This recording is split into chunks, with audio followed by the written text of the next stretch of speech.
Welcome everyone, this is AndresRestart, and today we are talking about the future of Animal Crossing. It's looking like Nintendo has some big plans for the series in the relatively not so distant future.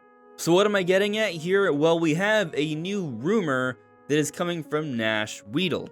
Now, if you are unfamiliar with Nash Weedle was someone who's talked to us about Metroid Dread before it was officially announced.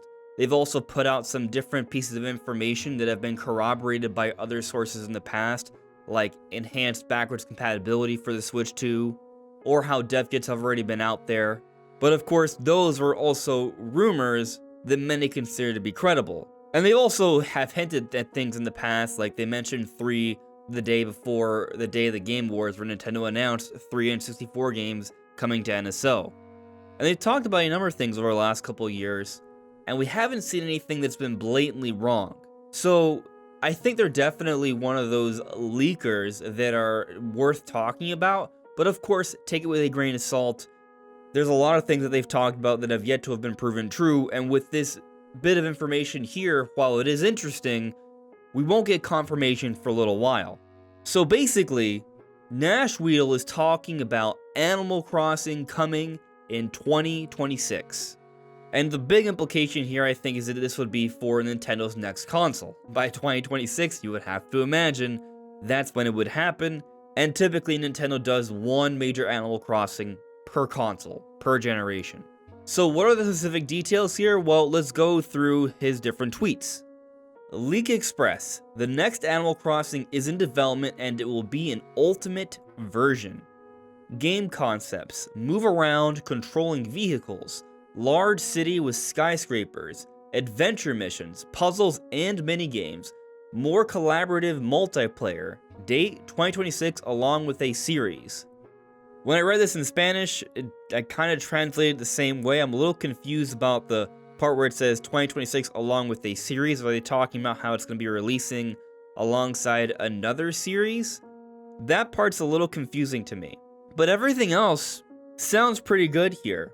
I'll say I like the idea of being able to move around with vehicles. That sounds like it would vary up the gameplay. A large city with skyscrapers, that sounds a bit more ambitious. Kind of reminds you a little bit of what they're supposedly doing with Pokemon Legends ZA, how it's taking place entirely within Lumio City. But here where they talk about adventure missions, puzzles, and minigames, that to me fills me with a bit more intrigue as well. It sounds almost maybe a little bit more Stardew Valley-like, how Stardew Valley had almost like some RPG-like mechanics. There was caves and dungeons and things like that, so it's interesting that it seems like they're trying to expand the series here based off, again, this rumor. But Nash Weedle had even more to say on this. Plus info. Some of these concepts are discarded from the last game. New monetary system within the game. Large shopping center where you can have your own store and sell your designs to other users. Furniture, clothing, vehicle stuff. And that's all fine. I think that would work well within the game. I'm curious about the new monetary system. And when they talk about concepts being discarded, I think something that we should take into consideration here is that this supposedly is coming 2026, which would be fairly early on into the Switch 2's life cycle if we take the reports of it coming out early 2025 to heart. It's not out of the question. Animal Crossing Wild World came out just a year after the Nintendo DS launched. And when it comes to the recent New Horizons, it was initially announced to be releasing in 2019, but was delayed to early 2020. So with this in mind, I'll say, 1, this 2026 date, maybe the game ends up getting pushed past 2026, right? Assuming all this is true, all of this information we're hearing here. If we're hearing about all of this stuff this early on, then obviously there's still a lot of work to be done. So everything is subject to change, including some of these concepts and ideas we're hearing about, and even the release date. So it might even be kind of challenging to really confirm this information down the road. But if the next Animal Crossing is based off a big city and has vehicles and different side adventures in different areas, then I would say, yeah, this is probably true.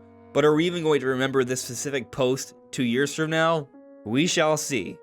But there's actually just a little bit more information than Nash Weedle provided here. Separate city completely online to interact with connected users. Minigames, vehicle races, cake throwing, celebrate birthdays, mouse hunt, all those sound like fun, cute things. I'm all for that. And then here it says, this is the basis that was started in creative brainstorming prior to the start of development. And again, this goes back to what I was saying earlier. These are concepts and ideas that we are supposedly hearing about early on into the development process. Likely they're already well into development for Animal Crossing, but a lot of these things are subject to change. And so with the final product that may release in 2026, we shall see. Not everything here may carry over, and I'm sure there would be some different ideas as well. But if we get an entirely different online city world to interact with our friends, that could be pretty cool. I really like the idea of the scope expanding for Animal Crossing. I like the idea of varying up the gameplay, giving us different adventures and side missions to do. That, for me personally, might make the series a little bit more interesting.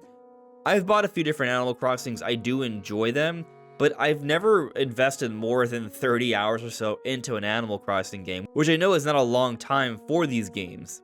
Personally, when it comes to just kind of doing chores consistently on a daily basis, it doesn't draw me in for a very long amount of time. But if you expand the gameplay in these various ways as described by Nashweedle here, then I could see myself being a bit more engaged than before.